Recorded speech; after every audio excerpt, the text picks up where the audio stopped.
Assalamualaikum warahmatullahi wabarakatuh.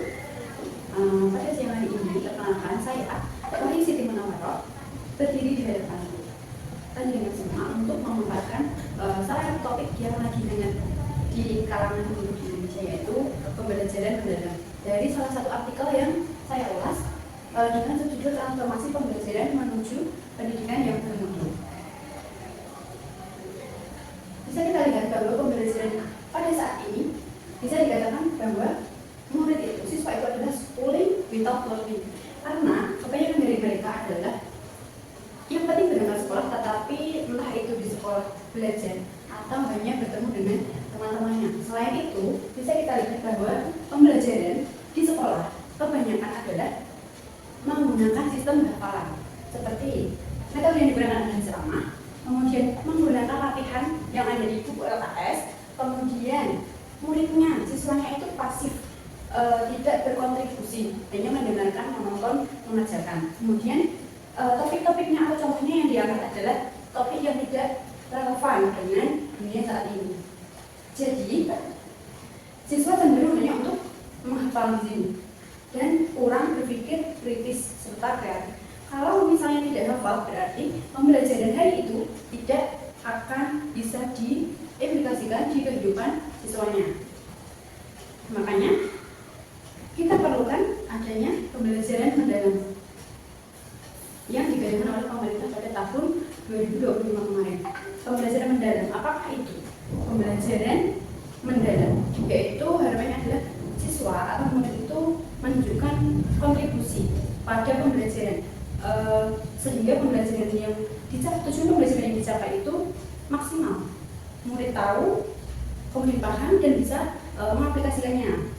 Kenapa diusulkan adanya pendekatan ini? Karena bertujuan agar menumbuhkan karakter pembelajaran sepanjang hayat atau lifelong learners. Kemudian pada tahun 2025 Kementerian Pendidikan Desa dan Menengah itu merumuskan karakter pembelajaran mendalam. Itu ada dimensi profil lulusan, kemudian ada dimensi pembelajaran, pengalaman belajar, dan kerangka pembelajaran, di mana semua ini harus tercakup dalam sebuah pembelajaran.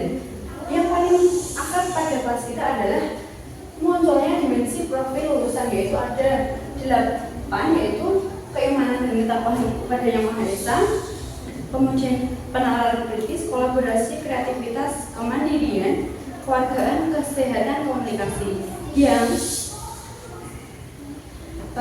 semuanya itu tercantum dalam 3 prinsip yang ada dalam pembelajaran, yaitu bermakna, berkesadaran, dan menggembirakan, atau kita kenal dengan meaningful, dan joyful, yang sebenarnya itu bisa terintegrasikan kepada oleh 4 olah, yaitu olah pikir, olah hati, olah rasa, dan olah raga. Olah pikir terimplikasikan dengan pembelajaran atau bidang kognitifnya.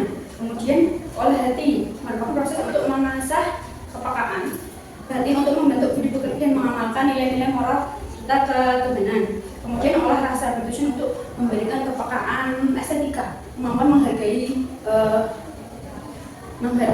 keindahan serta hubungan antara sesama manusia. Kemudian yang terakhir adalah olah raga, bahwa pembelajaran itu membentuk karakter, juga tetap menjaga atau meningkatkan kesehatan. Lalu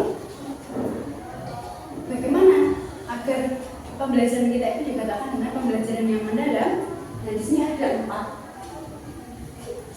yang bisa kita lakukan agar pembelajaran dikatakan sebagai pembelajaran yang mendalam, yaitu praktek pedagogis, timuan pembelajaran, pemanfaatan digital, kemitraan pembelajaran. Yang pertama, praktek pedagogis.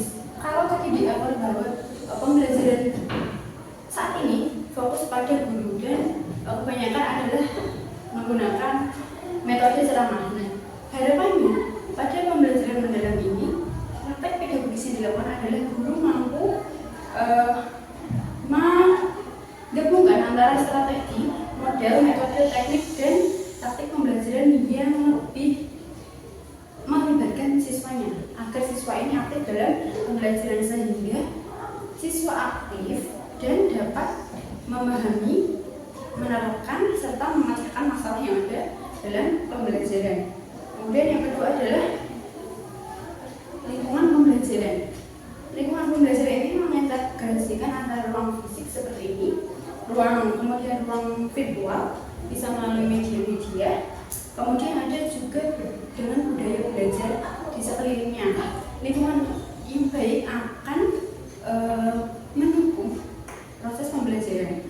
Kemudian yang ketiga adalah pemanfaatan digital seperti penggunaan gadget paling minim. Kemudian jika di kelas-kelas sudah ada seperti ini fasilitas smart TV bisa digunakan, atau mungkin papan interaktif digital yang sudah disediakan oleh pemerintah bisa dimaksimalkan ketika pembelajaran. Kemudian yang terakhir adalah kemitraan pembelajaran. Jadi pembelajaran itu tidak hanya bisa kita lakukan sendiri, bisa juga misalnya materi apa yang bisa kita integrasikan atau kita mitrakan dengan mata pelajaran lain. Kita bisa berkomunikasi dengan guru lain untuk menggabungkan proyeknya. Jadi anak-anak melakukan satu proyek tapi untuk dua mata pelajaran, atau bisa juga dengan mengunjungi mitra di luar sekolah seperti observasi atau penghijauan lapangan.